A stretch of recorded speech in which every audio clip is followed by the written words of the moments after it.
Welcome back to the more civilized parts of this channel. I'm continuing my journey into classical music, and I'm happy if you join me for this voyage.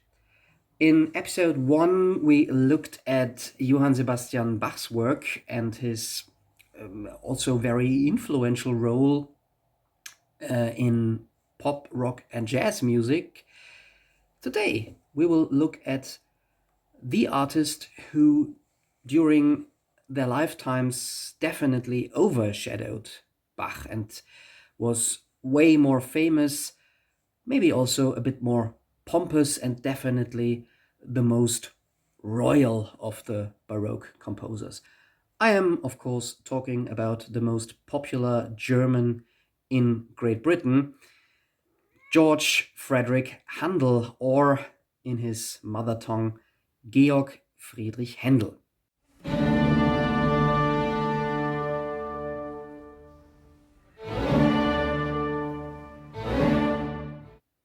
And this time we are going to switch it around.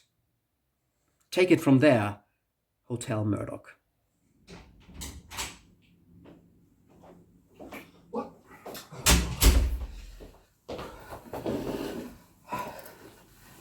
Hello. I am in the lovely town of Utrecht, the Netherlands, in a rather common hotel. This has got nothing to do with the content of this video.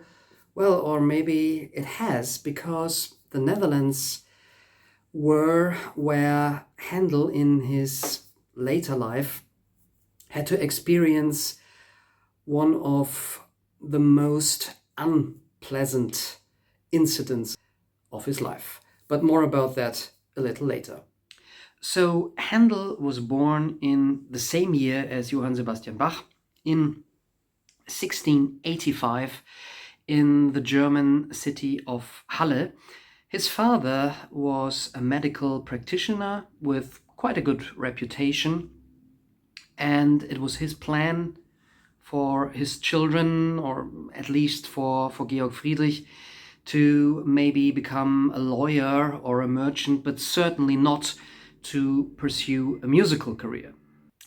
Young Handel attended the gymnasium in Halle, where he early on showed an interest in and a talent for musical education. There are even stories around that the young Handel somehow hit a spinet or a little cembalo in the house to, or in the attic, I think, to practice secretly, but these are only stories, and the biographical data about Handel are not always very reliable, especially when it comes to his childhood years.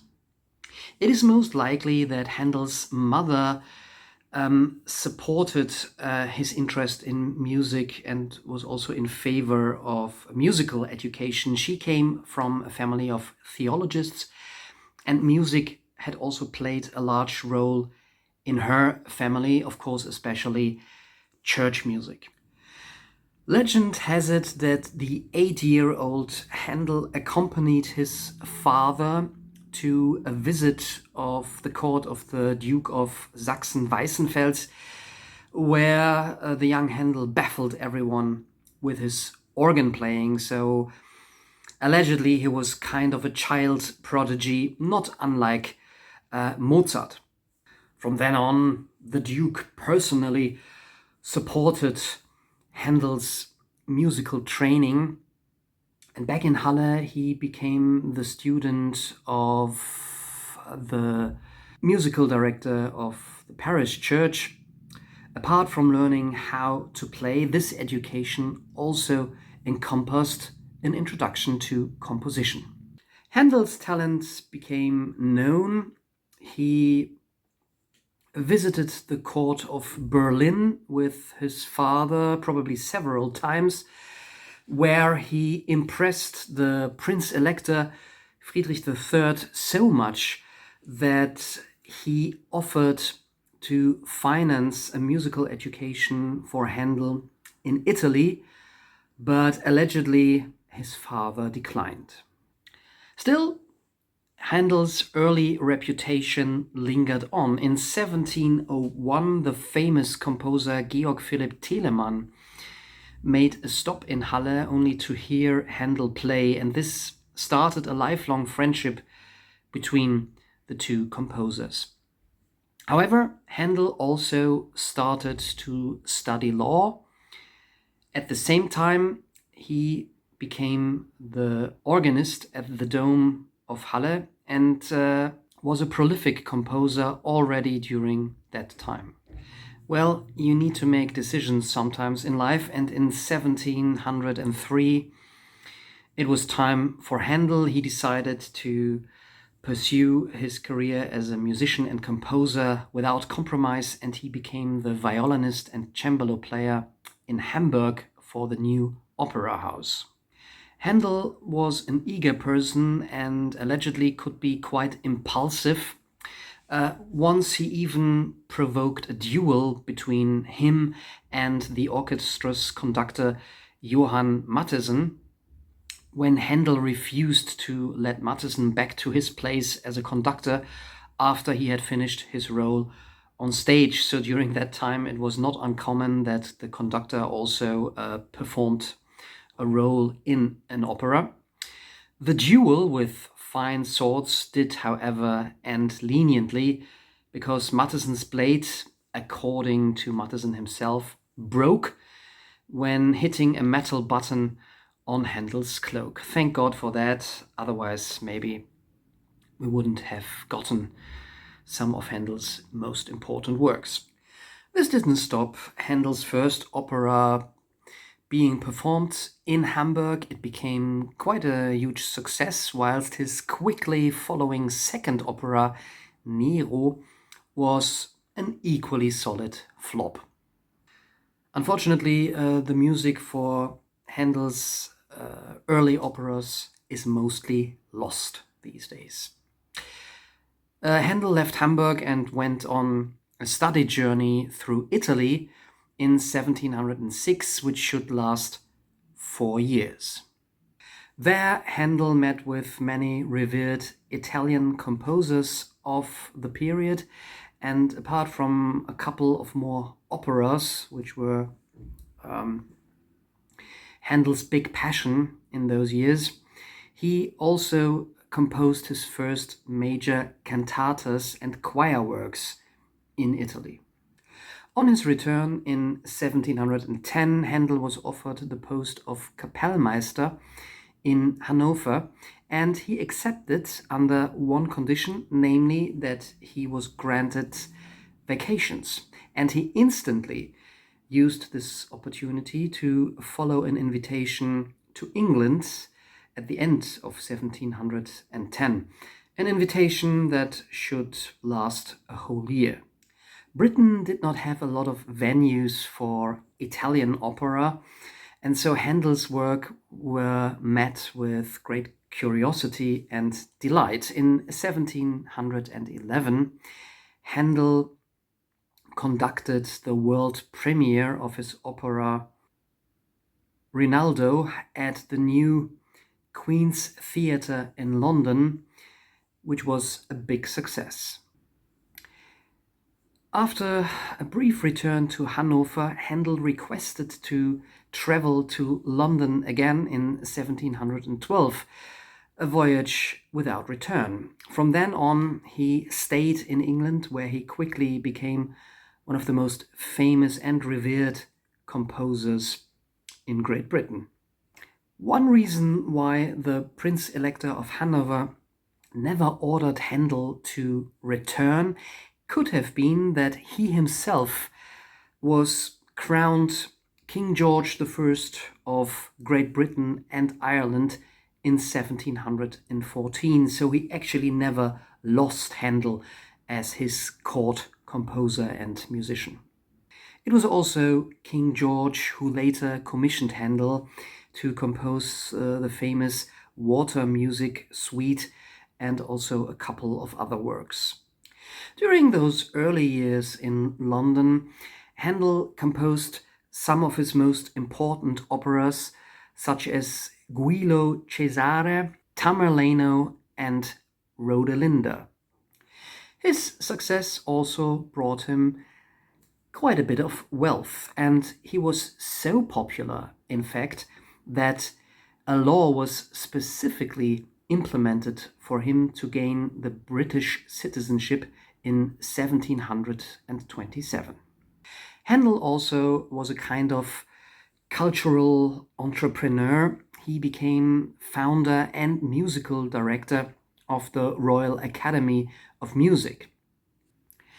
When that opera academy ran into economic troubles, Handel, however, started a new enterprise referred to as the Opera Academy. Yet not only was it difficult to win big names as singers for the Academy, in fact, the Italian opera, the Baroque opera, was starting to go out of fashion at that point. And also Handel's own interest in the opera started to wane. And he turned his interest towards the oratorio, a musical style or genre that we also already had with Johann Sebastian Bach. Huge narrative choir works, also featuring solo singers that sing or recite certain roles, but with a focus on religious or biblical stories. One of Handel's best-known oratorios certainly is the Messiah, that had its world premiere in Dublin in 1742. Ever since, Handel donated the revenues of performances of the Messiah to people in need. Thumbs up for Handel. And it was also from 1742 onwards that Handel never composed any new operas. During a journey to Germany in 1750, Handel had an accident with his horse carriage in the Netherlands and suffered severe injuries. And this had long-lasting negative effects on his health. While he was working on a new oratorio called Jefter in 1751, it became evident that he was going blind. Yet he was still able, after hard work, to finish this oratorio. He underwent several attempts at eye surgery. Interestingly, this he also shared with Johann Sebastian Bach, who in his last years also became blind. Both these composers never met in person, even though Bach would have been interested, but apparently Handel didn't really care or didn't find the time.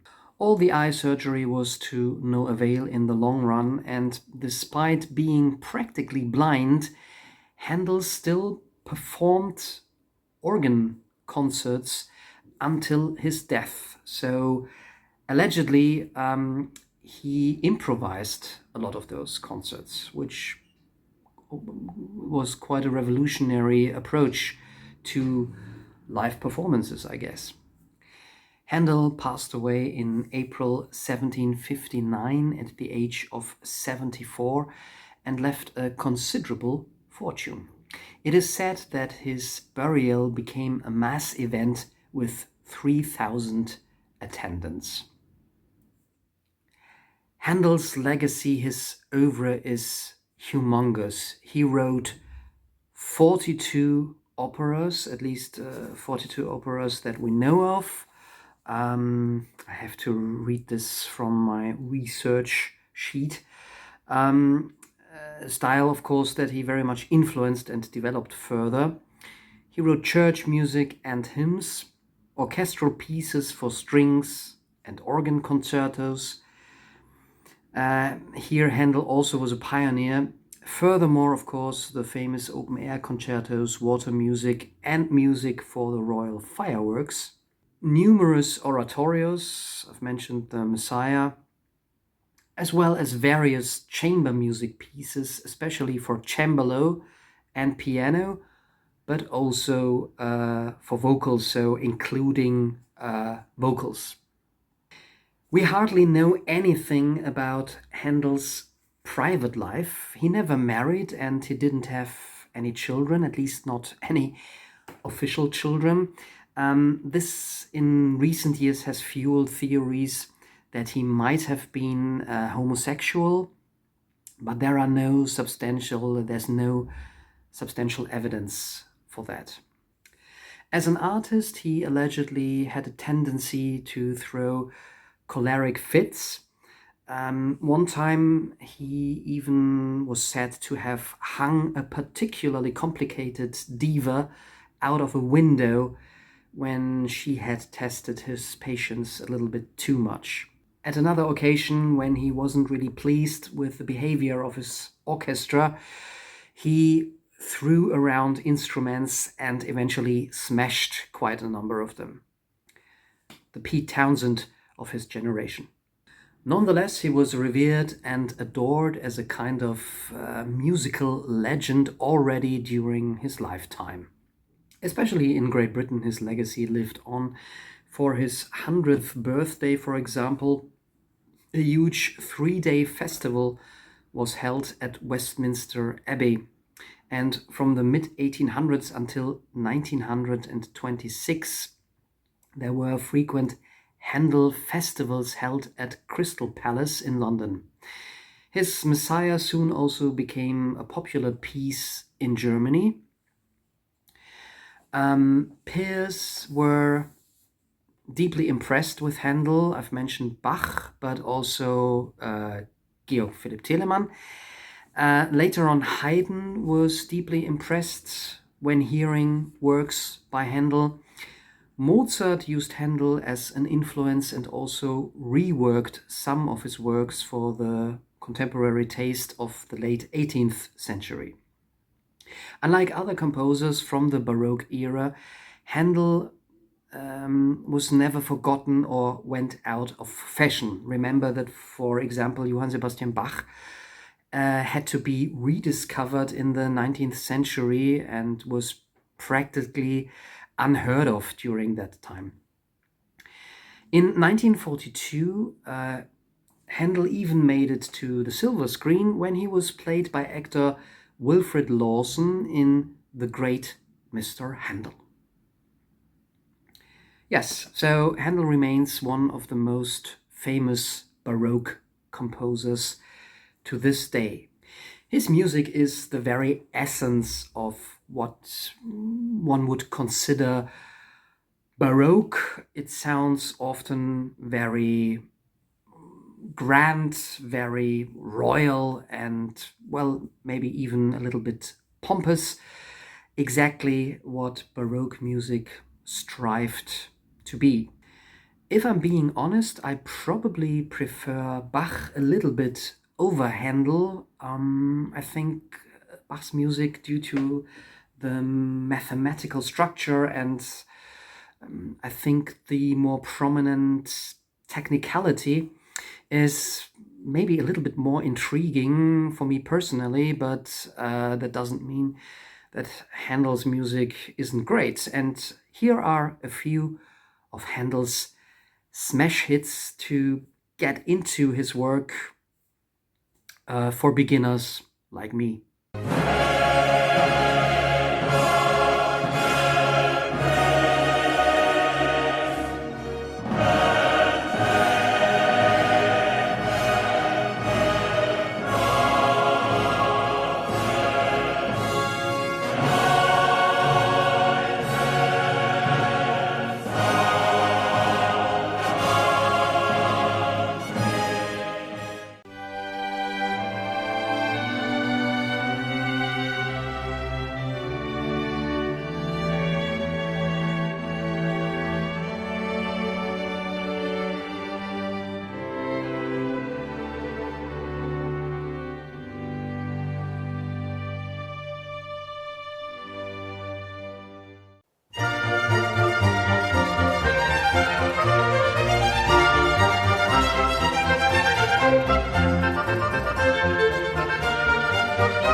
must have been really smashing to be King George I and simply commission some of those pieces.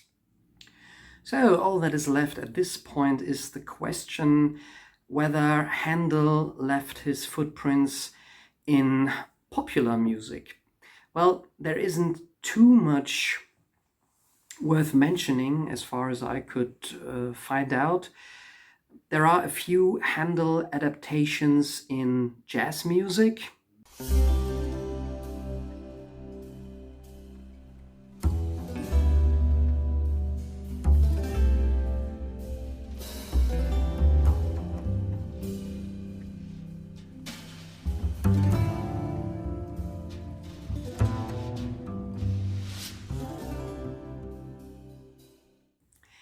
And the only really noteworthy rock version of a work by Handel seems to be David Axelrod's interpretation of The Messiah. Well, his interpretation of parts of The Messiah. This is an album that was released in 1971 and it very much sounds like that.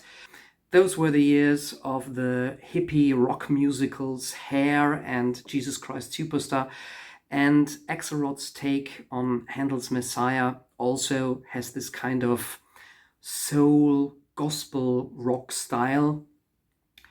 It's very much a product of its time. I think it hasn't aged very well, but well, if you are a fan of those kind of flower power rock musicals, then check this one out as well.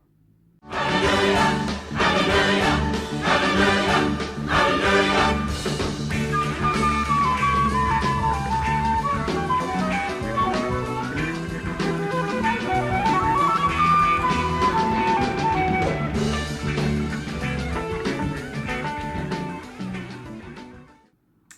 And with that, I'll give back to Murdoch in Vienna.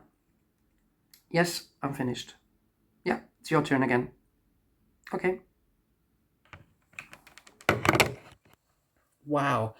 Traveling as if there was no tomorrow, people getting hung out of windows from their feet.